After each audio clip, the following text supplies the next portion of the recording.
Morning. ভালো আছো তো সব? আচ্ছা, বলো তো, আজ স্কুলে আসার আগে অর্থাৎ সকালে কে কে টয়লেট করে এসছো? কেউ যাও? হাত তুলো দেখি। 4, 5, 9, 5, 14, 7, 21, 22, 22 জন। আর 60 জনের মধ্যে 22 জন বলছো সকালে টয়লেট করে এসছো। তোমরা কি বিকেলে গিয়ে আবার টয়লেট হবে রাত পর্যন্ত? অর্থাৎ দুবার কে কে টয়লেটে যাও? পায়খানা, দুবার পায়খানা কার কার হয় সারাদিন? মাত্র 13 জন। আর বাকিরা এমনি এমন কেউ আছো কি যে একদিন পর পর কারো কারো ল্যাট্রিন হয়? বা এরকমও আছে? আর আরো বেশি আছে নাকি যে দুদিন পরে হয়? হ্যাঁ, এরকমও আছে।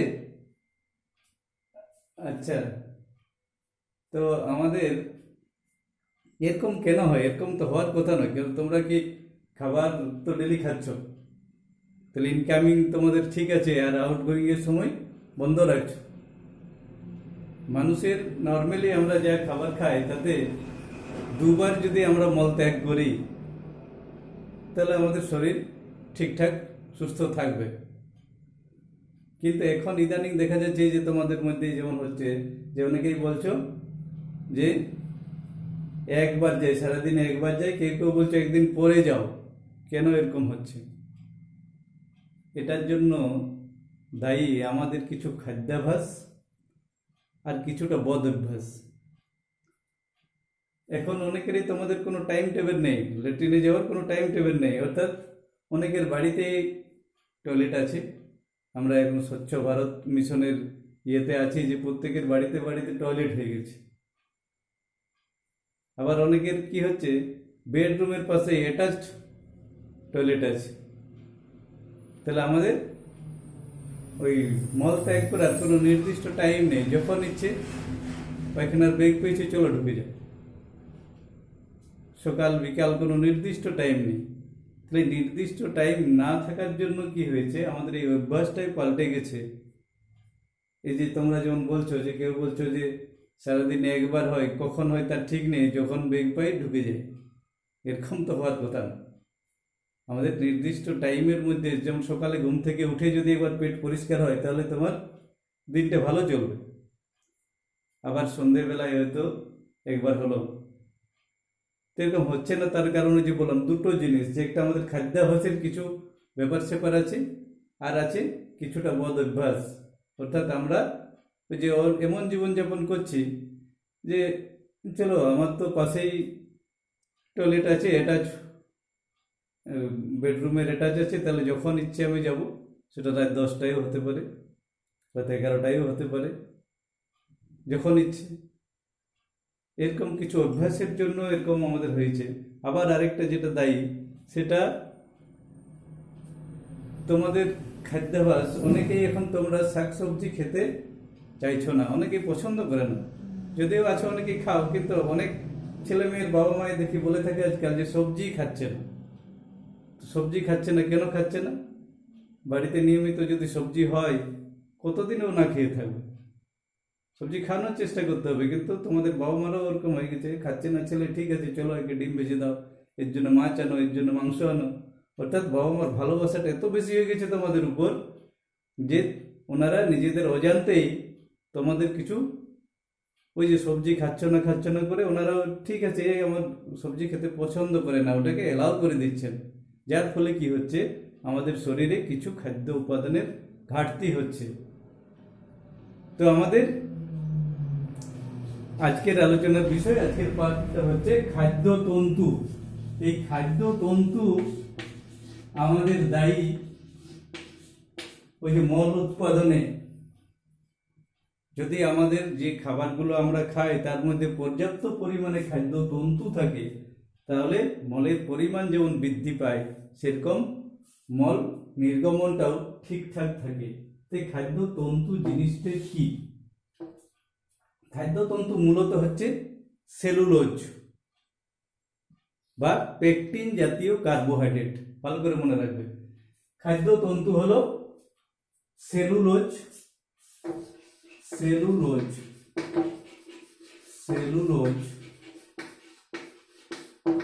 বা পেকটিন জাতীয় কার্বোহাইড্রেট, পেকটিন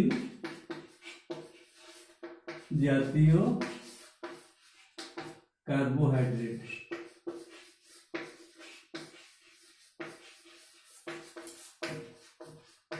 তাহলে খাদ্যতন্তুটা কি হচ্ছে? এক ধরনের সেলুলোজ বা পেকটিন জাতীয় কার্বোহাইড্রেট। খুব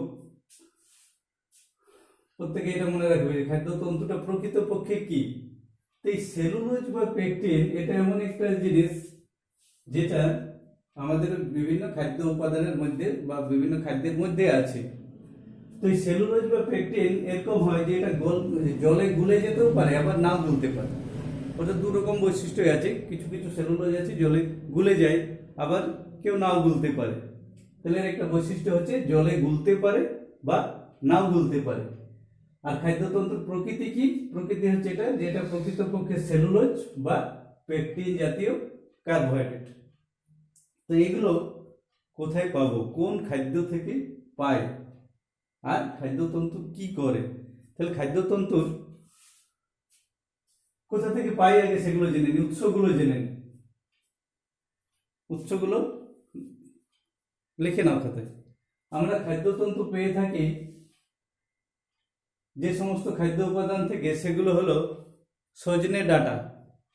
সজনে ডাঁটা গ্রীষ্মের শুরুতে খুব পাওয়া যায় এবং প্রায় সকলের বাড়িতেই এটা হয়। কিন্তু ওই যে তোমাদের বললাম যে অনেকের তোমাদের অভ্যাস আছে যে এইটা খাবো না ওইটা খাবো না। তাহলে খাদ্যতন্তুর একটা ভালো উৎস হচ্ছে সজনে ডাঁটা। বাঁধাকপি, শীতকালে বাঁধাকপি প্রচুর পরিমাণে পাওয়া যায়, অনেকের বাড়িতেই এটা একটা খুব ভালো সবজি হয়ে থাকে, কিন্তু তোমরা অনেকেই খেতে চাইছো না। তাহলে বাঁধাকপির মধ্যে প্রচুর পরিমাণে কিন্তু খাদ্যতন্তু আছে। এছাড়া বিভিন্ন ধরনের ফল, বিভিন্ন ধরনের ফলের মধ্যে খাদ্যতন্তু আছে, কিন্তু এই ফলগুলোকে খেতে হবে খোসা সমেত। তোমাদের বাবা মারা তোমাদেরকে এত ভালোবাসছে, এখন দেখবে এখন অনেকের বাড়িতেই জুস তৈরি করার মেশিন আছে, আপেলের জুস খাওয়াচ্ছে, লেবুর জুস খাওয়াচ্ছে।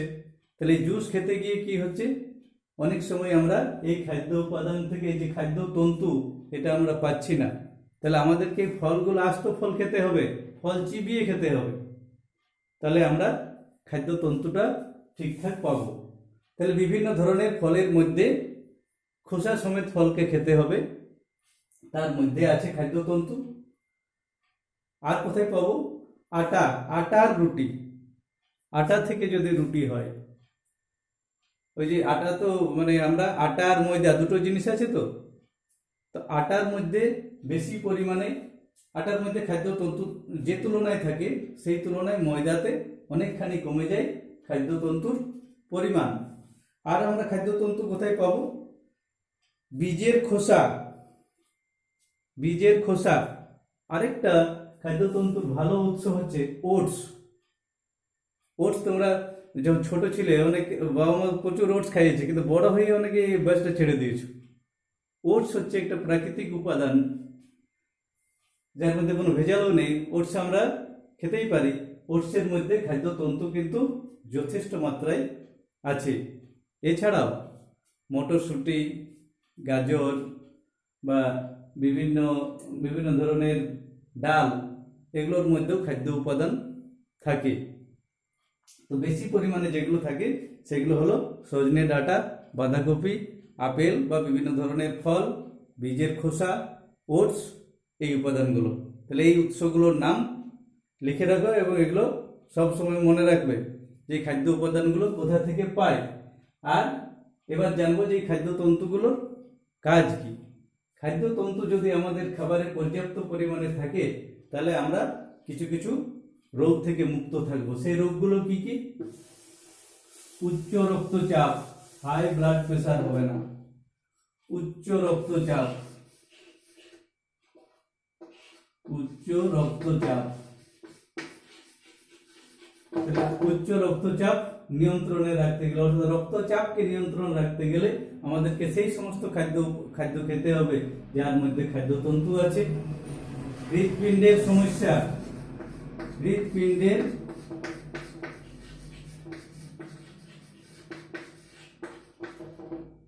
কার্যকারিতা ঠিক থাকবে খাদ্যতন্তু সঠিক মাত্রায় যদি আমরা গ্রহণ করি। স্থূলত্ব অর্থাৎ মোটা হয়ে যাওয়া, এখন দেখবে অনেকে ভুঁড়িওয়ালা লোক বেশি দেখতে পাচ্ছে রাস্তাঘাটে, প্রচুর ভুঁড়িওয়ালা লোক নিয়ে ঘুরে বেড়াচ্ছে, যে লোক এখানে তার ভুঁড়ি অনেকটা আগে। তো স্থূলত্ব কমাতে সাহায্য করে খাদ্যতন্তু। তাহলে খাদ্যতন্তু আছে এরকম খাবার আমাদেরকে নিয়মিত যদি আমরা খাই তাহলে সেটা স্থূলত্ব কমাতেও সাহায্য করে। তাহলে উচ্চ রক্তচাপ, হৃৎপিণ্ডের কার্যকারিতা, স্থূলত্ব, অন্ত্রের ক্যান্সার, অন্ত্রের ক্যান্সার অর্থাৎ আমাদের পরিপাক পৌষ্টিক নালীর শেষের দিকে অন্ত্রের মধ্যে ক্যান্সার প্রতিরোধ করে এই খাদ্যতন্তু।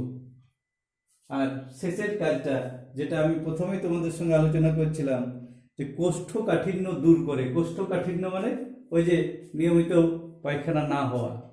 তাহলে কোষ্ঠকাঠিন্য দূর করবে যদি তোমাদের খাদ্যের মধ্যে খাদ্যতন্তু পর্যাপ্ত মাত্রায় থাকে। তো এই খাদ্যতন্তু থেকে কিন্তু একটা জিনিস মনে রাখবে, যে খাদ্যতন্তু থেকে আমরা কোনো শক্তি পাই না, কেননা আমাদের পরিপাকতন্ত্র এই খাদ্যতন্তুকে পরিপাক করতে পারে না। তাহলে এই খাদ্যতন্তু আমাদেরকে কোনো শক্তি যোগায় না। তার কারণ হচ্ছে যে একে আমরা পরিপাক করতেই পারি না। তাহলে মনে হবে যে এর থেকে শক্তিও পাই না, একে পরিপাকও করতে পারি না, তাহলে খাবো কেন? তাহলে এই যে উপকারিতাগুলো বললাম, এই উপকারিতাগুলো পাওয়ার জন্য, আর ওই যে বললাম যে কোষ্ঠকাঠিন্য দূর করে, অর্থাৎ তোমাদের ওই যে মল নিঃসরণ ঠিকঠাক রাখবে, মলের উৎপাদন বৃদ্ধিতে, মলের পরিমাণ বৃদ্ধিতে সহায়তা করে খাদ্যতন্তু। তাহলে আমার এই উপকারিতাগুলো পাওয়ার জন্য আমাদের খাদ্য তালিকায় খাদ্যতন্তুও থাকাটা দরকার। ঠিক আছে? তাহলে তোমরা এখান থেকে কি কি জানবে, যে খাদ্যতন্তু কি। 2 নম্বর, খাদ্যতন্তুর প্রকৃতি কি, অর্থাৎ এটা কি বটে। কি বলেছিলাম? খাদ্যতন্তু হচ্ছে এক ধরনের সেলুলোজ বা পেকটিন জাতীয় কার্বোহাইড্রেট। তাহলে 2 নম্বর প্রশ্ন হলো খাদ্যতন্তুর প্রকৃতি কি, বা খাদ্যতন্তু প্রকৃতপক্ষে কি। 3 নম্বর, খাদ্যতন্তু থেকে শক্তি পায় না কেন। খাদ্যতন্তু থেকে শক্তি পায় না কেন? তার কারণ একে আমরা পরিপাক করতে পারি না, তাই তো। 4 নম্বর, খাদ্যতন্তুর কয়েকটি প্রাকৃতিক উৎসের নাম লিখো।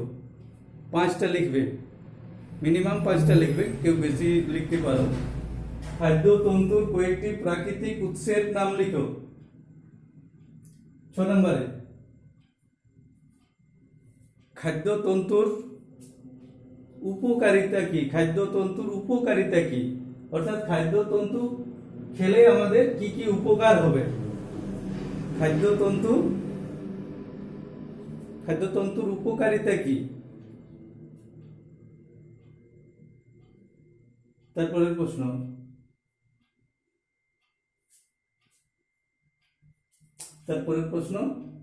ডাইরেক্ট এই যে এগুলো বলেছিলাম যে খাদ্যতন্তু কি কি উপকার করে, সেখান থেকে একটা প্রশ্ন দিতে পারে যে কোষ্ঠকাঠিন্য দূর করতে সাহায্য করে ড্যাশ। কোষ্ঠকাঠিন্য দূর করতে সাহায্য করে ড্যাশ। স্থূলত্ব প্রতিরোধে ড্যাশ সাহায্য করে। ঠিক আছে, এগুলোর উত্তর কালকে করে আনবে। চলো আজকে এটা দেখা।